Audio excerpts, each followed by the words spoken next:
नमस्कार, आप देख रहे हैं राष्ट्र प्रथम। आपके साथ मैं हूं तुषार शर्मा। राजस्थान के इस खास बुलेटिन में आपका स्वागत है। उन तमाम खबरों से आपको कराएंगे मुखातिब, लेकिन उससे पहले सुर्खियां। उदयपुर के दौरे पर पहुंचे उपराष्ट्रपति जगदीप धनखड़। सबसे ऊंची शिव प्रतिमा को लेकर कही बड़ी बात। राजस्थान के 12 रेलवे स्टेशन की कैंटीन की गुमटी में लगी भीषण आग, लपेट देख मचा लोगों में हड़कंप। दिवाली पर गहलोत सरकार का बेटियों को तोहफा, फ्री में होगी 12वीं तक की पढ़ाई। भरतपुर में आईजी और एसपी ने दिवाली ड्यूटी पर तैनात जवानों को खिलाई मिठाई और दिया खास संदेश। भरतपुर में दीपावली पर पोते को पटाखे से झुलसा देख दादा की हुई मौत, पोता जयपुर किया गया रेफर। अब खबरें जानेंगे विस्तार से। आपको बता दें कि भारत के 14वें उपराष्ट्रपति जगदीप धनखड़ 25 अक्टूबर की सुबह भारतीय वायुसेना के स्पेशल हेलीकॉप्टर से उदयपुर एयरपोर्ट पहुंचे। यहां से वह नाथ द्वार पहुंचे और श्रीनाथ प्रभु के दर्शन के बाद विश्व की सबसे बड़ी शिव प्रतिमा का स्थान पहुंचे। और उपराष्ट्रपति धनखड़ का राजस्थान से खास नाता रहा है, और क्योंकि उनका गांव झुंझुनू में है और चित्तौड़गढ़ जिले के सैनिक स्कूल में उन्होंने पढ़ाई की है।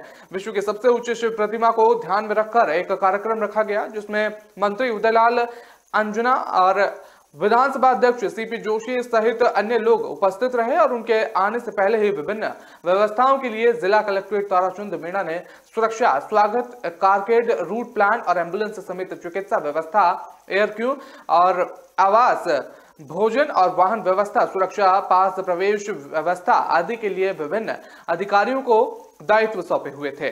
उनके आने के बाद ही भारी पुलिस बल साथ में रहा और उपराष्ट्रपति धनखड़ नाथ द्वार विश्व स्वरूप शिव प्रतिमा स्थान पहुंचे। उससे पहले उनके स्वागत की तैयारियां की गई थी और उनके पहुंचने के बाद मेवाड़ी अंदाज में स्वागत किया गया उनका। फिर कार्यक्रम में मंच पर वो पहुंचे। उन्होंने सभी दीपावली की हार्दिक बधाइयां दी सभी को और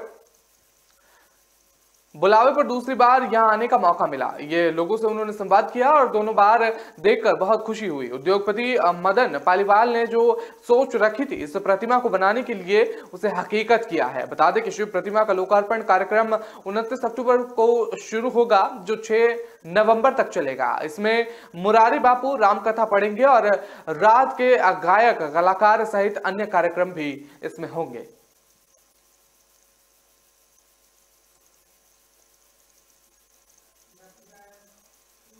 राजस्थान के 12 रेलवे स्टेशन पर अचानक आग लगने से सनसनी फैल गई। दरअसल 12 रेलवे स्टेशन के प्लेटफॉर्म नंबर 1 पर एंट्री गेट के पास कैंटीन की गुमटी में एक लाइट चालू करते वक्त स्पार्किंग होने से आग लग गई।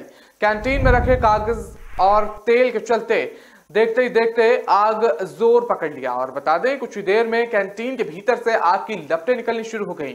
आग की लपटें निकलती देख प्लेटफॉर्म पर अफरा तफरी का माहौल बन गया। रेलवे स्टेशन पर मौजूदा रेलवे कर्मचारियों द्वारा अग्नि मिशन को फोन किया गया और कुछ ही देर में नगर परिषद से दमकल की टीम मौके पर पहुंच गई और अग्नि मिशन कर्मचारियों ने कुछ देर की मशक्कत के बाद गोमती की भीषण आग पर काबू पा लिया। बता दें कि समय रहते आग पर काबू पा लेने इस रेलवे स्टेशन पर कोई अन्य बड़ी अनहोनी नहीं हुई और इस दौरान रेलवे द्वारा कुछ समय के लिए सामने से गुजर रही रेल लाइन पर एहतियात के तौर पर आवागमन रोक दिया गया। हालांकि इस समय किसी भी पैसेंजर ट्रेन का समय ना होने से ट्रेनों को परिचालन में कोई प्रभाव नहीं हुआ। और बताया जा रहा है कि दिवाली की छुट्टी के बाद कैंटीन संचालक ने जब कैंटीन खोला और लाइट जलाई तो इसी दौरान बिजली बोर्ड से स्पार्किंग हुई और जिसके कुछ देर बाद कैंटीन में आग पकड़ गई। और हालांकि कैंटीन में गैस से भरे सिलेंडर रखने से हर समय उनके फटने का डर, खतरा और मंडराता रहता है, लेकिन दमकल कर्मियों ने कड़ी मशक्कत के बाद आग पर काबू पा लिया और कैंटीन में आग के अलावा रेलवे को भी कोई अन्य विशेष नुकसान नहीं पहुंचा। इस दौरान कोतवाली थाना पुलिस और आरपीएफ के जवान भी आग बुझाने का प्रयास लगातार करते रहे।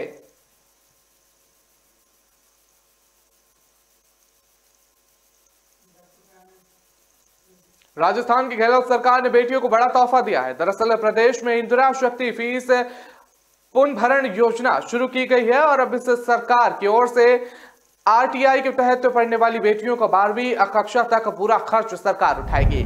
सरकार की तरफ से इसके लिए इंदिरा शक्ति फीस पुनर्भरण योजना शुरू की गई है। मुख्यमंत्री अशोक गहलोत ने बजट में इसकी घोषणा की थी। बजट में घोषणा के साथ ही शिक्षा विभाग की ओर से इस पर कार्य करना शुरू कर दिया गया था। अब इसकी सौगात दे दी गई है। राजस्थान की बेटियों के लिए मुख्यमंत्री अशोक गहलोत ने बड़ा फैसला लेते हुए कक्षा 9 से 12वीं तक की बालिकाएं शिक्षा को भी निःशुल्क कर दिया गया है। सीएम गहलोत की बजट घोषणा की क्रियान्वयन के तहत शिक्षा विभाग की ओर से इसी साल से यह आदेश लागू होने जा रहा है और इसकी तैयारियां शिक्षा विभाग की ओर से पूरी कर ली गई हैं और बालिका शिक्षा को बढ़ावा देने के उद्देश्य के साथ ही इसी घोषणा के तहत अब कक्षा 1 से लेकर 12वीं तक जहां आरटीआई के तहत प्राप्त करने वाली बालिकाओं को निःशुल्क शिक्षा मिलेगी, वहीं इस साल 8वीं कक्षा पास कर 9वीं में प्रवेश लेने वाली छात्राओं को भी इसका लाभ मिलेगा।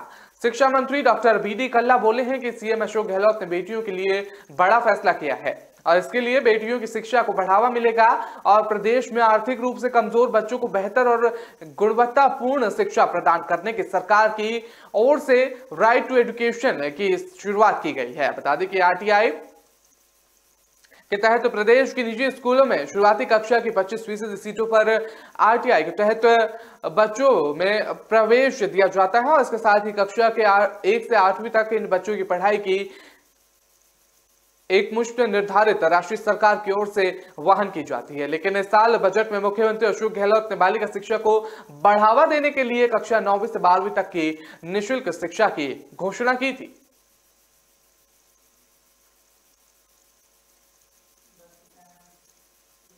कोरोना महामारी की गाइडलाइन में छूट मिलने से 2 साल बाद 5 दिवसीय दीपोत्सव का त्योहार देश में बड़े ही उत्साह से मनाया जा रहा है। शहर के बाजारों में त्योहार पर खरीदारी के लिए बड़ी भीड़ उमड़ी और दीपावली और अन्य त्योहारों को देखते हुए बाजारों में कानून व्यवस्था बनाए रखने के लिए अतिरिक्त पुलिस बल तैनात किया गया। बाजारों में जगह जगह पुलिस के जवान तैनात करने के लिए पॉइंट बनाए गए हैं और बाजारों में भीड़ को देखते हुए एसएसपी और डीसीपी और थाना अधिकारी खुद गश्त करते हुए नजर आए। वहीं रात को भीड़ कम होने पर पुलिस के वरिष्ठ अधिकारियों ने इन जवानों के पास जाकर उन्हें मिठाई खिलाई और परिवार के लिए मिठाई के पैकेट भी दिए। राजस्थान के भरतपुर संभाग के पुलिस महानिदेशक गौरव श्रीवास्तव और पुलिस अध्यक्ष श्याम सिंह ने दीपावली के त्योहार पर नई पहल की है। शहर में कानून व्यवस्था और यातायात को संभालने के लिए जितने भी जवान लगाए गए थे, रात करीब 11:30 बजे पॉइंट पर जाकर आईजी और एसपी ने अपने हाथों से उनको मिठाई खिलाई। दोनों अधिकारियों ने जवानों को दीपावली की शुभकामनाएं दी। जवानों को घर पर बच्चों के लिए ले जाने के लिए भी लड्डू का पैकेट भी दिया गया। आईजी गौरव श्रीवास्तव ने बताया कि दीपावली हो या कोई और त्योहार, पुलिस वाले हमेशा ड्यूटी पर तैनात रहते हैं। इसी वजह से वो अपने परिवार के साथ त्योहार नहीं मना पाते। जवानों से लेकर अधिकारी तक कि यही स्थिति होती है, लेकिन सिपाही से लेकर डीजी तक पुलिस भी अपने आप में एक परिवार है। आज हम ड्यूटी के साथ अपने परिवार के साथ दिवाली मना रहे हैं। उन्होंने कहा कि ड्यूटी का पीक समय निकल चुका है और अब भीड़ भी कुछ कम हो गई है। ऐसे में उन्होंने एसपी और अन्य अधिकारियों के साथ जवानों में मिठाई बांटी और दीपावली का त्योहार मनाया। उन्होंने कहा कि परंपराएं हैं, कुछ पहले भी रही हैं और नई और अच्छी परंपराएं शुरू होनी चाहिए। ये आगे भी चलती रहेंगी।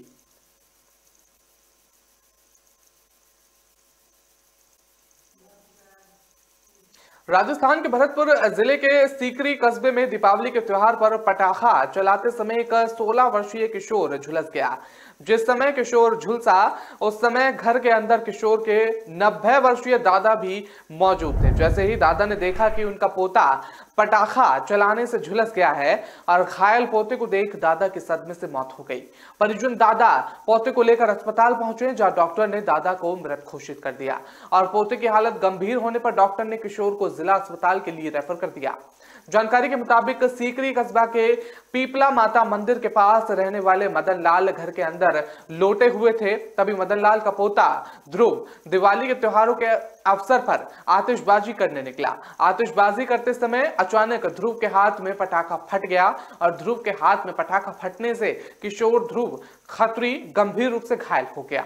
ध्रुव को घायल अवस्था में देख दादा मदन लाल की सदमे से मौत हो गई।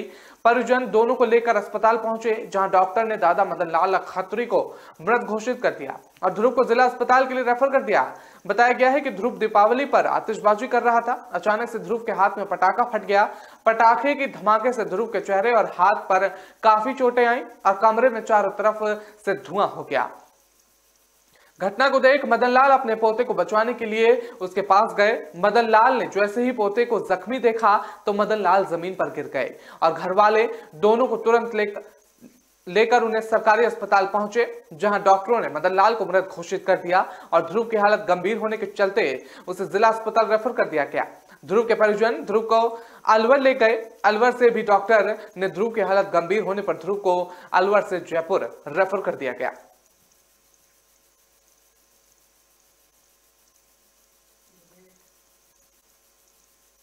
फिलहाल वक्त तो चला एक छोटे से ब्रेक का। खबरों का सिलसिला लगातार जारी रहेगा।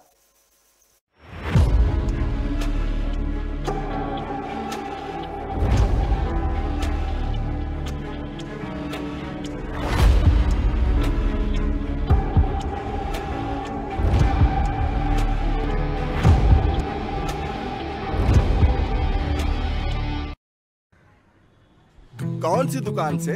अपनी दुकान अपने अमेज़न से। हुडी से रुमाल तक, टीवी इन द हॉल तक, जीते हैं हम शान से। सब कुछ अमेज़न से। क्या क्या मिल सकता है विद इन 500। हर बजट में ढेर सारी चॉइसेस देख लो, और पहले ऑर्डर पे तो डिलीवरी भी फ्री। फिर तो और दिखाओ। अमेज़न के भरोसे के साथ हर बजट में जो चाहो वो पाओ। फिर अमेज़न खुलते ही दिल कहेगा और दिखाओ।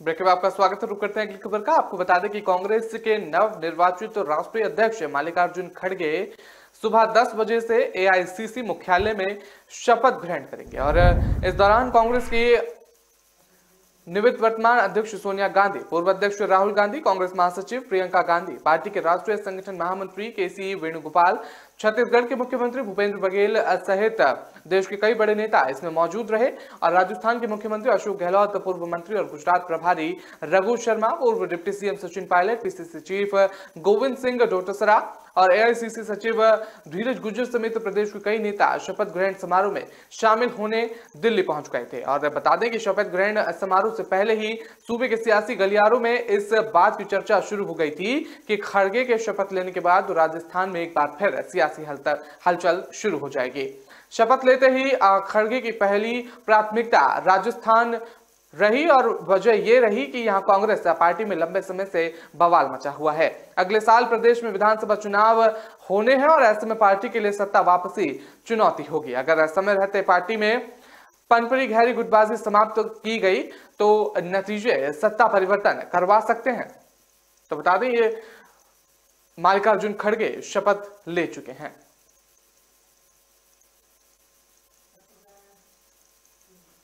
राजस्थान में विधानसभा चुनाव 2023 में होंगे और सरकार बनने को लेकर दोनों पार्टियां कांग्रेस और बीजेपी अपना अपना दावा ठोक रही हैं, लेकिन बीएसपी अभी कुछ भी बोलने की स्थिति में नहीं है। बता दें कि बसपा की क्या रणनीति होगी और क्या रणनीति रहेगी राजस्थान विधानसभा चुनाव में अभी ये स्पष्ट नहीं हो पाया है। बसपा 1990 में पहली बार राजस्थान के विधानसभा चुनाव में मैदान में उतरी थी, लेकिन बसपा किसी भी विधानसभा की सीट पर जीत हासिल नहीं कर सकी। बसपा को जीत का स्वाद राजस्थान में 1998 के विधानसभा चुनाव में मिला, जब बहुजन समाज पार्टी ने 108 विधानसभा सीट पर अपने प्रत्याशी को चुनावी मैदान में उतारा था।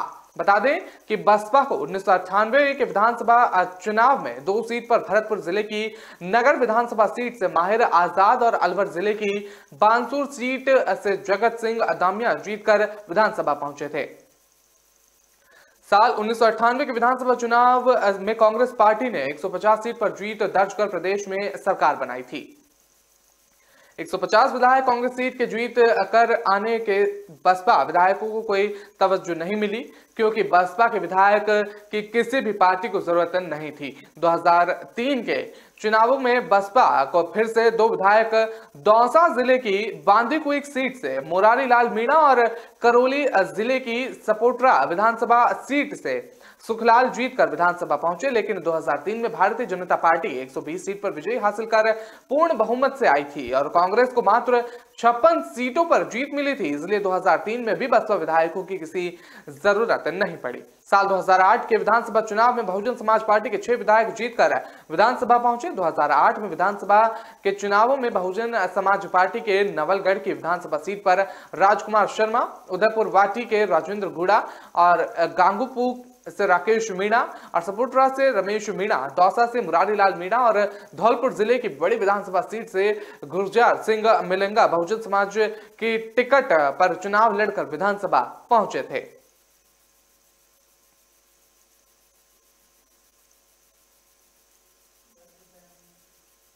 राजस्थान में 12 जिले के शाहबाद कस्बे के पास स्थित धानगिरी पहाड़ से सटे कचियाना मोहल्ला में एक पैंथर ने गाय को अपना शिकार बनाने का प्रयास किया। गाय के रंभाने की आवाज सुनकर मोहल्ले वासियों ने देखा तो वहां एक पैंथर था। इसके बाद लोगों में हड़कंप सा मच गया। गांव के लोगों ने पैंथर को भगाने के लिए अपने अपने छतों पर चढ़कर शोर मचाना शुरू कर दिया और आतिशबाजी करनी शुरू कर दी। इसके बाद शोर मचाने की वजह से गाय को घायल अवस्था में छोड़कर पैंथर जंगल की ओर भाग गया। मोहल्ले के धीरेन्द्र माली, मनीष माली, राजन पाठन और दयाराम माली, दिलीप कश्यप आदि ने बताया कि धान नगरी पहाड़ की ओर से गायों का समूह कस्बे में लौट रहा था। अचानक पैंथर ने हमला कर एक गाय के मुंह को पकड़ लिया और नीचे गिरा दिया। हमले के दौरान गाय और पैंथर लगभग मीटर तक नीचे लुढ़क कर आए और पत्थरों की आवाज और गाय के रंभाने की आवाज सुनकर मोहल्ले के महिलाओं और बच्चों ने पैंथर को भगाने के लिए शोर मचाना शुरू कर दिया और आतिशबाजी करनी शुरू कर दी। इसकी वजह से पैंथर घायल हो गया और उसे छोड़कर पहाड़ के ऊपर भाग गया। इस घटना की सूचना तुरंत मवेशी अस्पताल के कंपाउंडर को दी गई और कंपाउंडर ने मौके पर पहुंचकर घायल गाय का उपचार करना शुरू कर दिया।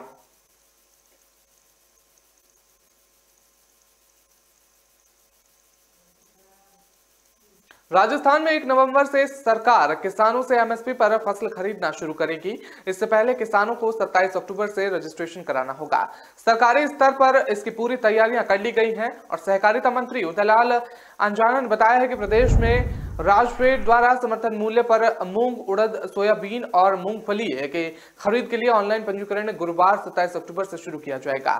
फिर 1 नवंबर से 18 नवंबर से मूंगफली खरीद की जाएगी और उन्होंने बताया है कि मूंग के लिए 363, उड़द के लिए 167, मूंगफली के लिए 267 और सोयाबीन के लिए 83 खरीद केंद्र खोले गए हैं, जिनमें से 490 केंद्र क्रय विक्रय और सहकारी समितियों पर 460 ग्राम सेवा सहकारी समितियों पर बनाए गए हैं। किसानों को किसी प्रकार की असुविधा नहीं होगी। इसके लिए ऑनलाइन पंजीकरण की व्यवस्था ई मित्र और खरीद केंद्रों पर सुबह 9 बजे से साढ़े 7 बजे तक की गई है। उन्होंने बताया कि भारत सरकार द्वारा राज्य में समर्थन मूल्य पर मूंग का खरीद का लक्ष्य 3,02,785 मेट्रिक टन, उड़द का 62,508 मेट्रिक टन, मूंगफली का 4,65,565 मेट्रिक टन और सोयाबीन का 3,61,790 मेट्रिक टन खरीद का लक्ष्य दिया गया है।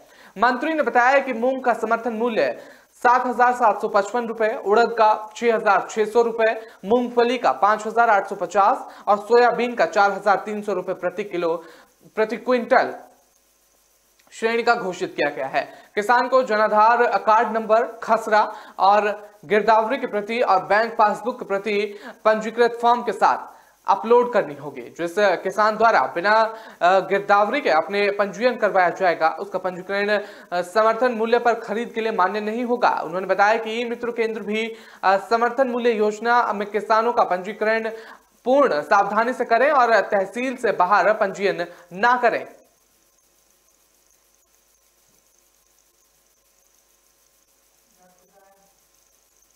राजस्थान के कोटा का हृदय कहा जाने वाला किशोर सागर दिवाली के दिन जगमगा उठा था।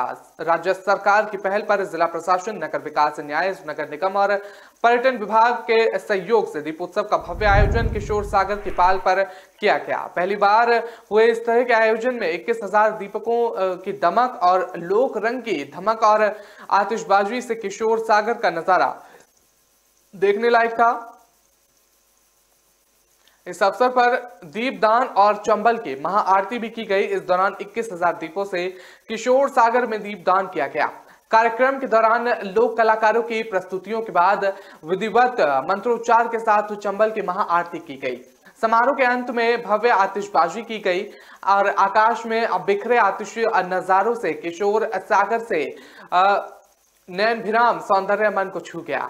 रंगोली के रंगों ने भी अपनी अलग ही छटा बिखेरी। संभागीय आयुक्त दीपक नंदी, जिला कलेक्ट्रेट ओपी बुनकर और खादी गर्म उद्योग बोर्ड के उपाध्यक्ष पंकज मेहता, समाज सेवी अमित धारीवाल और नगर निगम कोटा उत्तर और दक्षिण के महापौर, उप महापौर, आयुक्त और अन्य अधिकारी और गणतव्य नागरिक उसमें मौजूद रहे। कोटा में दीपावली के दिन घर से दूर रह रहे छात्र छात्राओं ने धूमधाम से दीपावली का पर्व मनाया। विद्यार्थियों ने यहाँ लैंडमार्क सिटी में कोचिंग संचालक बच्चों के साथ मिलाकर जमकर दीपावली का पर्व मनाया। इस दौरान म्यूजिक, मस्ती, दीपक प्रज्वलन और पटाखे भी चलाए गए। सभी स्टूडेंट एक दूसरे को हैप्पी दीपावली कहा और जमकर दीपावली का आनंद लिया। यहाँ लैंडमार्क सिटी स्थित कैंपस में कोटा में कोचिंग कर रहे 1,000 से अधिक छात्राएं एकत्रित हुई, जहां कार्यक्रम का शुभारंभ दीप प्रज्वलन के साथ किया गया। आरती आराधना के बाद यहाँ म्यूजिक का दौर शुरू हुआ। जैसे ही फिल्मी गीत बजने लगे तो एक के बाद एक स्टूडेंट अपनी अपनी जगह पर खड़े होकर नाचने और गाते हुए नजर आए। एक के बाद एक गीतों का सिलसिला करीब 2 घंटे तक चला और इस दौरान स्टूडेंट ने जमकर ठुमके लगाए।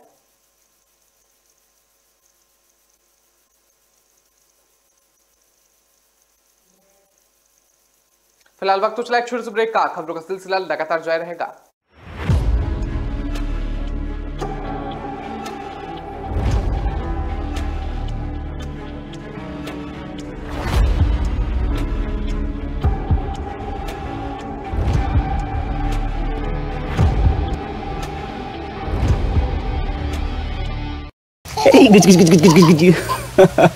तुम्हें अपनी गोद में खिलाने जैसा कोई एहसास नहीं दुनिया में। पर एक दिन था जब मुझे लगा कि शायद मुझे ये मौका कभी मिलेगा ही नहीं। तुम आने वाले थे और पापा की तबीयत बहुत खराब हो गई। लाइफ एक दिन बिना किसी वार्निंग के बदल गई।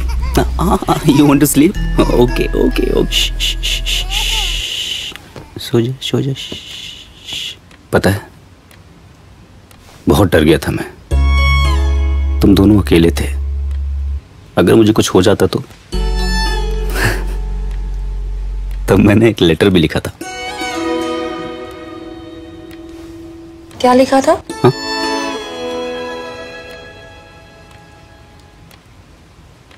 लिखा था कि मैं अभी तक तुमसे मिला भी नहीं हूं और I love you so much already. मैं तुम्हें बड़ा होते हुए देखना चाहता था। लाइफ का शायद कोई और ही प्लान था। अरे, तुम दोनों को कभी मेरी कमी महसूस ना हो, इसलिए मैंने सब कुछ प्लान कर लिया है। लाइफ कब और कैसे बदल जाए ये किसी को नहीं पता, इसलिए अपनों का फ्यूचर आज ही सिक्योर करें HDFC लाइफ टर्म प्लान्स के साथ। HDFC लाइफ, सर उठा के जियो।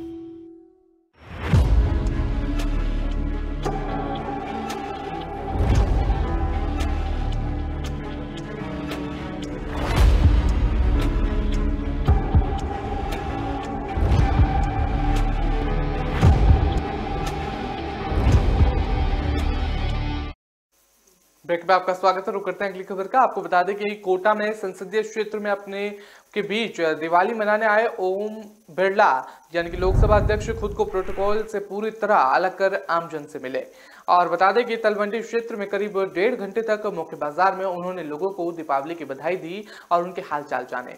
वरिष्ठ जनों से बातचीत करने के लिए कहीं वो घर के बाहर बनी सीढ़ियों पर बैठ गए तो कहीं घर नहीं जा पाए। कोचिंग विद्यार्थियों से उन्होंने काफी देर तक बात की। रामास्वामी के लिए तलवंडी चौराहे पहुंचने पर स्पीकर ओम बिरला का आमजन की ओर से भव्य आतिशबाजी कर स्वागत किया गया। यहां से स्पीकर बिरला पैदल ही सम्राट चौराहे की ओर रवाना हो गए और रास्ते में स्पीकर बिरला बड़ी आत्मीयता से लोगों और व्यापारियों से मिले और उन्हें दीपावली की बधाई दी। स्पीकर ओम बिरला ने व्यापारियों से बाजार की भी जानकारी ली। उन्होंने बताया कि कोरोना के 2 साल बाद इस बार बाजार गुलजार है। बाजारों में लोग बेहद उत्साह के साथ आ रहे हैं और खरीदारी पूरी कर और जोरों शोरों से नजर आ रहे हैं। बिरला ने इस बात पर खुशी जताई कि हालात अब पहले की तरह हो गए हैं, जिससे लोगों का जीवन बेहतर हुआ है। रास्ते में उनकी मुलाकात कई जगहों पर वरिष्ठ जनों से भी हुई और उन्होंने एक घर के बाहर बनी सीढ़ियों पर बैठकर काफी देर तक बुजुर्गों से बात की। ओम बिरला को इस तरह अनौपचारिकता होते हुए देख लोग भी हैरान रह गए। इसी तरह एक दुकान पर जाकर वहां भी स्पीकर बिरला ने एक बुजुर्ग महिला से उनकी तबीयत पूछी और उनकी पुरानी छड़ी देख बिरला ने कहा कि आपको जल्द एक नई छड़ी भिजवाऊंगा।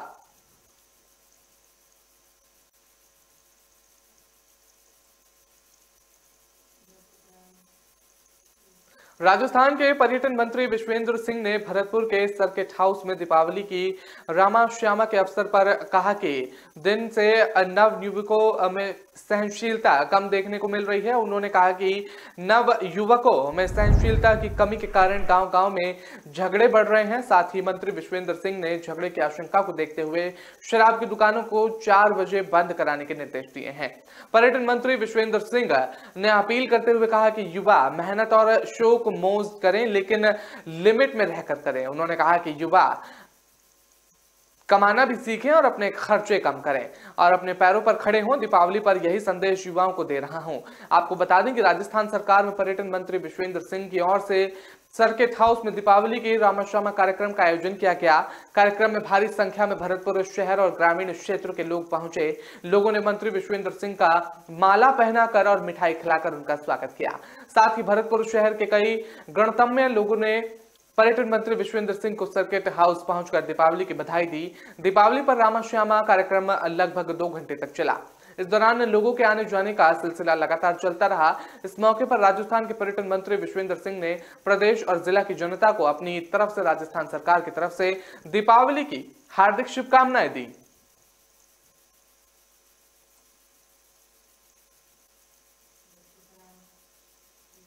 मुख्यमंत्री अशोक गहलोत ने कहा कि आदिवासियों के तीर्थ मानगढ़ धाम के विकास के लिए राज्य सरकार निरंतर कार्य कर रही है और इसे राष्ट्रीय महत्व का स्मारक घोषित करने की दिशा में भी राज्य सरकार लगातार प्रयास कर रही है। गहलोत ने टिप्पणी मानगढ़ धाम के विकास कार्यों की विस्तृत समीक्षा करते हुए की है। मुख्यमंत्री ने राज्य सरकार द्वारा मानगढ़ धाम पर करवाए जा रहे विभिन्न विकास कार्यों को समयबद्ध पूर्ण करने के निर्देश दिए हैं। साथ ही 1 नवंबर को प्रधानमंत्री नरेंद्र मोदी के प्रस्तावित बांसवाड़ा दौरे के लिए आवश्यक तैयारियां पूरी करने के लिए भी निर्देश दिए हैं। गहलोत ने कहा कि प्रधानमंत्री को 2 बार पत्र लिखकर राजस्थान के बांसवाड़ा जिले में स्थित मानगढ़ धाम को राष्ट्रीय महत्व का स्मारक घोषित करने की मांग की गई है। मुख्यमंत्री ने अपने पत्र में प्रधानमंत्री को अवगत कराया कि 1913 में मानगढ़ में गोविंद गुरु के नेतृत्व में एकत्रित वनवासियों पर ब्रिटिश सेना ने गोलीबारी की थी। इस गोलीबारी में 1500 से अधिक वनवासियों ने अपना बलिदान दिया और वनवासियों के बलिदान और गोविंद गुरु के योगदान को रेखांकित करने के लिए राज्य सरकार ने मानगढ़ धाम में जनजातीय स्वतंत्रता संग्राम संग्रहालय बनाया है। गहलोत ने लिखा कि जनजातीय आदिवासी बहुल क्षेत्र बांसवाड़ा, डूंगरपुर आदि जिले के जनप्रतिनिधियों द्वारा मानगढ़ को राष्ट्रीय महत्व का स्मारक घोषित किए जाने की मांग की जा रही है। पूर्व में 8 अगस्त 2022 को भी इस मांग को लेकर मंत्री की ओर से केंद्र को पत्र लिखा गया था और मुख्यमंत्री ने कहा कि राष्ट्रीय स्मारक प्राधिकरण इस संबंध में उचित कार्रवाई कर मानगढ़ को राष्ट्रीय महत्व का स्मारक घोषित कर सकती है। गहलोत ने प्रधानमंत्री नरेंद्र मोदी से मानगढ़ धाम को राष्ट्रीय महत्व के स्मारक का दर्जा प्रदान करने का आग्रह किया ताकि अमूल्य बलिदान देने वाले वनवासियों और नव चेतना के संचार में योगदान देने वाले महान संत गोविंद गुरु को सच्ची श्रद्धांजलि अर्पित की जा सके।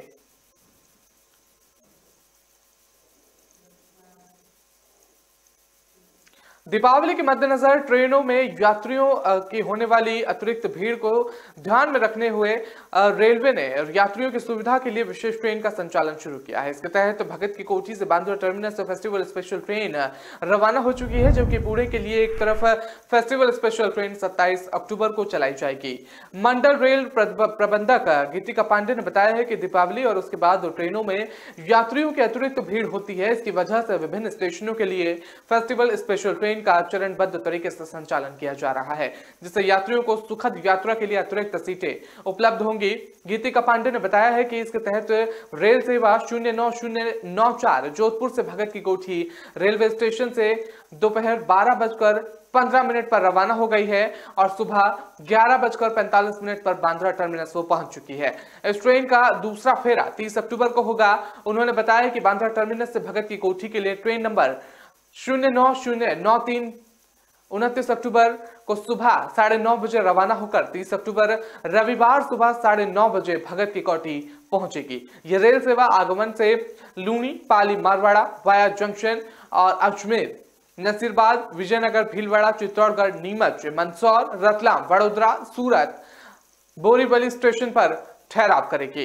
इसकी तरह अतिरिक्त यातायात के मद्देनजर रेलवे द्वारा जोधपुर में भगत की कोठी से पुणे के मध्यम एक तरफ फेस्टिवल स्पेशल ट्रेन 27 अक्टूबर को संचालित की जाएगी। फेस्टिवल स्पेशल ट्रेन रेल सेवा 04807 भगत की कोठी रेलवे स्टेशन से 27 अक्टूबर गुरुवार को सुबह 9 बजकर रवाना होकर दोपहर 2:50 पर जयपुर होते हुए अगले दिन शुक्रवार को दोपहर 2:10 पर पुणे पहुंचेगी।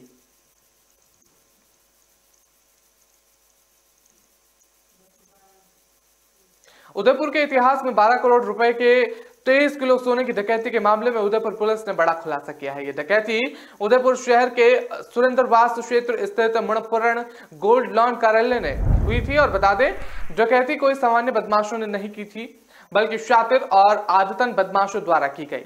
इसी कारण 2 बदमाशों तक पहुंचने में उदयपुर को नेपाल और देश के 4 राज्यों के पुलिस का सहयोग लेना पड़ा। मामले में पुलिस ने 2 आरोपियों को गिरफ्तार कर लिया है, लेकिन सोने का एक तोला बरामद नहीं हुआ है। आईजी प्रफुल्ल कुमार ने बताया कि सीसीटीवी फुटेज और तकनीकी अनुसंधान के बाद सामने आया है कि आरोपी दबों के किराए पर मकान को लेकर रह रहे थे और खुद को स्टूडेंट बताया करते थे। किराए के मकान पर पहुंचे तो वहां कोई नहीं मिला। आसपास के लोगों से बातचीत की तो उनके हुलिये के बारे में पूछा, बताया। हुलिये के आधार पर बिहार के होने वाले वो बताए जा रहे थे। इधर शहर से लोग 16 किलोमीटर दूर डबोक तक सभी सीसीटीवी फुटेज खंगाले और कुछ संदिग्ध सामने आए थे। इसके बाद बिहार गए, जहां एक बार 7 और एक बार 17 दिन वहीं कैंप किया।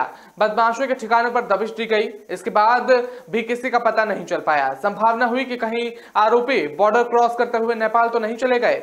नेपाल पुलिस से बात की गई तो वहां पर भी तलाशी करवाई गई, लेकिन आरोपी नहीं मिले। फिर वहां के एक व्यक्ति ने सूचना मिली कि इस हुलिये के दोनों आरोपी राजस्थान की तरफ गए हैं। राजस्थान पुलिस को अलर्ट किया गया, मुखाबिर को सूचना दी गई और उसके आधार पर आरोपी को निम्भेड़ा से दबोच लिया गया है।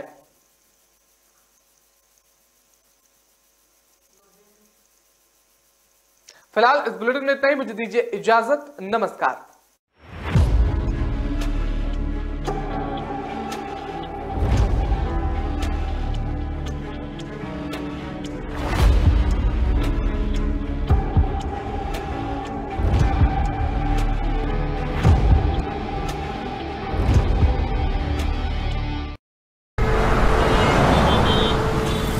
कहाँ जा रहे हो? दुकान पर बैठो और इसे आगे बढ़ाओ। पापा, दुकान आगे बढ़ाने के लिए मुझे दुकान पे बैठने की जरूरत नहीं है। बस बातें करवा लो इनसे।